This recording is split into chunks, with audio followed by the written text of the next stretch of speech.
Well, one of the things that was often reported with the recession is that people were concerned about their budgets. And one easy way of cutting back on your budget is eating at home, and which can save quite a bit of money, of course, if you're a waiter or waitress or owner of a restaurant. It can make it very difficult to make a living. And so there are quite a few different reports of different restaurants trying to figure out how to survive when demand went down so dramatically. So you tend to find more sales, more lower prices, more coupons, quite a few different things. A lot of times they just ordered less food and had fewer people on the waiting staff.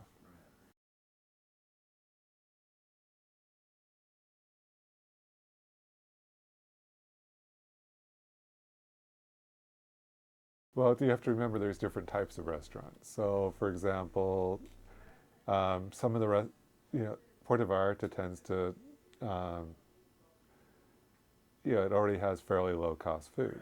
And so similar case to McDonald's and some of the other restaurants may not have seen as much of a reduction in demand as your a little bit more expensive restaurants, kind of mid-level. So it may have actually affected much more of your Applebee's, your some of your others. And whether Applebee's is one of those or not, you'd have to look at it individually.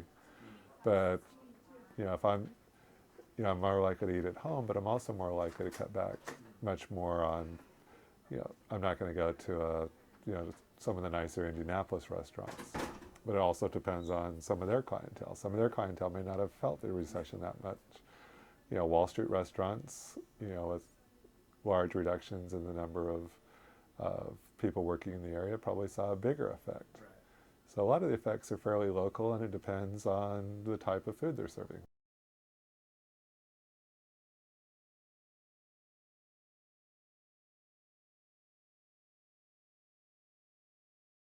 If you're going to see, a lot of the TGIF Fridays and others, I assume, are franchises, where you have to put up quite a bit of money. So a lot of those restaurants are going to be, we would call it better capitalized a lot of times, where they have deeper pockets.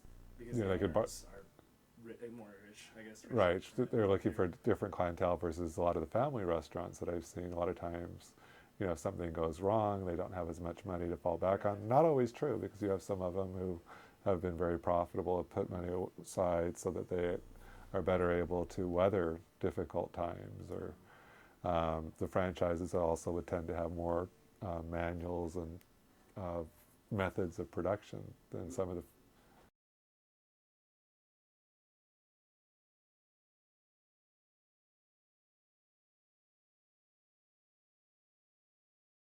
local sanitarian. It's a tough business where you have government checking to make sure your cleanliness standards.